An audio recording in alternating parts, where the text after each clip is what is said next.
Hello to you all, pilgrims of enlightenment, and welcome to a new episode of Companions of the Bible.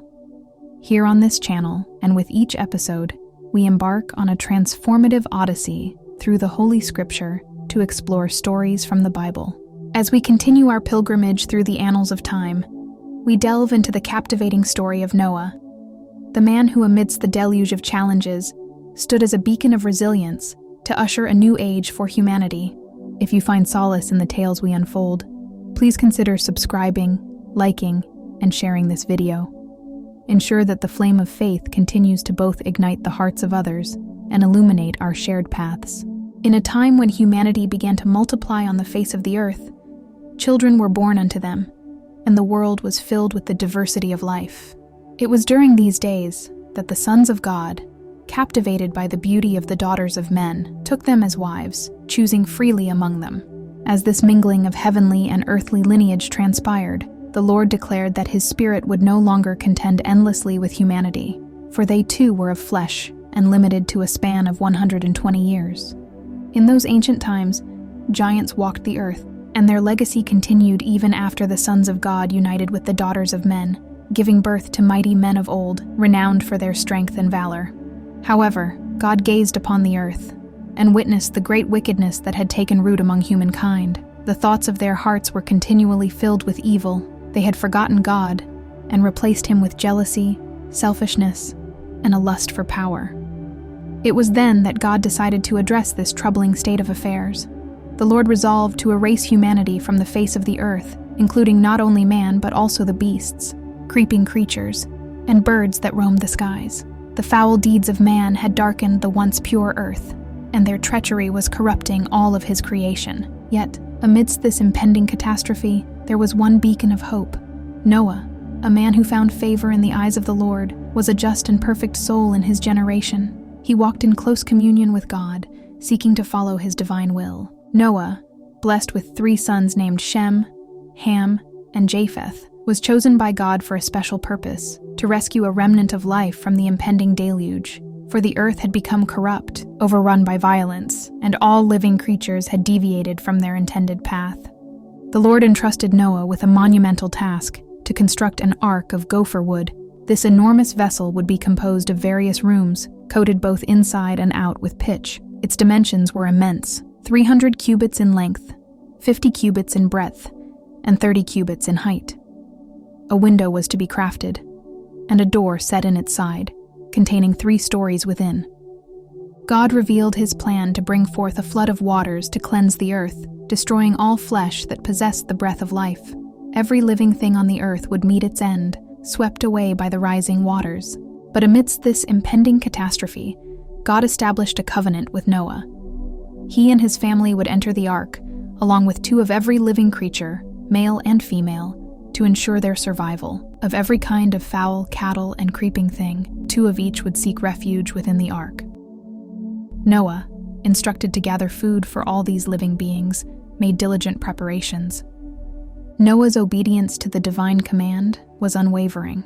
He constructed the ark according to God's specifications, and he gathered the animals and provisions as directed. Thus, Noah embarked on an extraordinary journey to preserve life amidst the impending floodwaters, guided by his faith and unwavering commitment to fulfilling God's commandments. Noah, at 600 years old, entered the ark, accompanied by his sons, his wife, and their wives. Within the vessel, they brought not only clean and unclean beasts, but also fowls and every creeping creature on the earth, all entering in pairs, as God had ordained. 7 days later, the floodwaters began to pour down upon the earth, and on the 17th day of the 2nd month of the 600th year of Noah's life, the fountains of the great deep burst forth, and the windows of heaven opened. For 40 days and nights, the rain continued unabated. For 40 days, the earth was inundated, and the ark, borne aloft by the rising waters, floated above the land below. The deluge intensified, covering even the highest mountains and hills beneath the heavens. 15 cubits above the highest peaks, the floodwaters reached their zenith, and all life that drew breath on the dry land met its end. Every creature, from birds to cattle to creeping things, and every human being succumbed to the relentless waters. Only those who had found refuge within the ark remained alive, sustained by the grace and guidance of the Lord. The ark floated upon the vast expanse of water, a solitary vessel of life amid the watery abyss. For 150 days, the earth remained submerged beneath the flood's relentless tide, as Noah and his family, along with the countless animals they had preserved, awaited the moment when the waters would recede and life could once again emerge from the depths of the deluge. After the waters of the Great Flood had raged upon the earth for 150 days, with divine providence, God sent a wind to pass over the land, and the waters began to recede. The fountains of the deep, which had spewed forth their torrents, and the windows of heaven, which had unleashed ceaseless rain, were now sealed shut, and the deluge from the heavens ceased. Gradually, the waters retreated from the earth's surface. By the 7th month, on the 17th day, the ark came to rest upon the mountains of Ararat. With each passing day, the waters decreased further until, in the 10th month, on the 1st day, the mountaintops began to emerge from beneath the surface. Noah, curious to assess the state of the world beyond the ark, waited 40 days before opening a window. He released a raven, which flew to and fro but found no place to rest and returned to the ark. Next, Noah sent out a dove, hoping to find any sign of dry land. However, the dove returned, unable to find a place to land due to the lingering waters covering the entire earth. Noah reached out and gently drew the dove back into the ark. After 7 more days, Noah once again sent out the dove, and this time, when it returned in the evening, it carried in its beak an olive leaf. Noah rejoiced, for he understood that this was a sign that the waters were receding. Yet, he waited another 7 days and released the dove once more. This time, the dove did not return, signifying that the earth was finally drying. In the 601st year of Noah's life, on the 1st day of the 1st month, the waters had vanished from the earth's surface. Noah removed the covering of the ark and beheld dry land once again. By the 2nd month, on the 27th day, the earth had fully dried.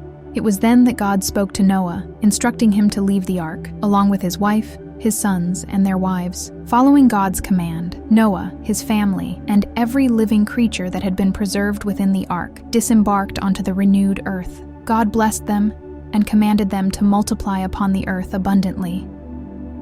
Overwhelmed with gratitude, Noah built an altar to the Lord and offered burnt offerings, using clean animals and fowls. The pleasing aroma of the sacrifices reached the heavens, and the Lord, accepting Noah's offerings, vowed not to curse the ground or bring such a devastating flood again. God recognized the inherent inclination of humanity towards evil, but despite this, he promised not to smite every living creature as he had done in the flood. As long as the earth remained, God decreed that the cycle of seasons, day and night, and the promise of seed time and harvest would endure, ensuring the continuity of life on earth. After the great deluge that had swept over the earth and submerged all living things, God blessed Noah and his sons, Shem, Ham, and Japheth, with a divine message. He urged them to be fruitful, multiply, and replenish the land once more, granting them dominion over the creatures of the earth, the birds of the sky, and the fish of the sea.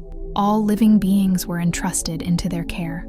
God, in his benevolence, allowed them to partake of the flesh of animals, extending their dietary choices beyond the green herbs. However, he commanded that they abstain from consuming flesh with its lifeblood, emphasizing the sanctity of life.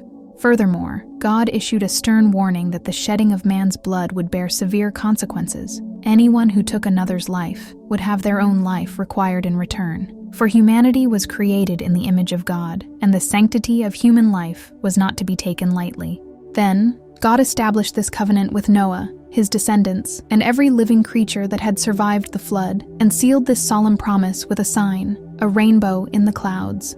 When a cloud covered the earth, the rainbow would serve as a reminder of this everlasting covenant. God pledged never to let the waters become a flood again, to destroy all flesh. This rainbow, a symbol of God's enduring commitment, was a promise of mercy, a sign of hope, and a reminder of God's kindness. As time passed, Noah's sons, Shem, Ham, and Japheth, left the ark and went on to repopulate the earth. Noah, once a shipbuilder, turned to farming and planted a vineyard. However, he encountered a moment of weakness, for he indulged in the wine from his vineyard to excess. In his drunken state, he lay uncovered within his tent. Ham, the father of Canaan, saw his father's nakedness and chose to gossip about it to his brothers. Shem and Japheth, filled with respect for their father, took a garment, laid it across their shoulders, and walked backward into the tent to cover Noah, ensuring they did not look upon him in that undignified state. Upon awakening from his wine-induced slumber and learning of Ham's indiscretion, Noah pronounced a curse upon Canaan, Ham's son. He declared that Canaan would be a servant of servants to his brethren. Yet, in the midst of this pronouncement, Noah also spoke blessings. He blessed Shem, and Canaan was foretold to be his servant. He foresaw God's grace upon Japheth and predicted that he would dwell in the tents of Shem, with Canaan once again serving. Noah, the man who had weathered the flood and been a witness to God's divine covenant, continued to live for 350 years after the flood, with a lifespan totaling 950 years. Eventually, like all mortals, he passed away, leaving behind a new generation of humans who survived the great flood under his leadership and received the blessing of God to have a second chance at life.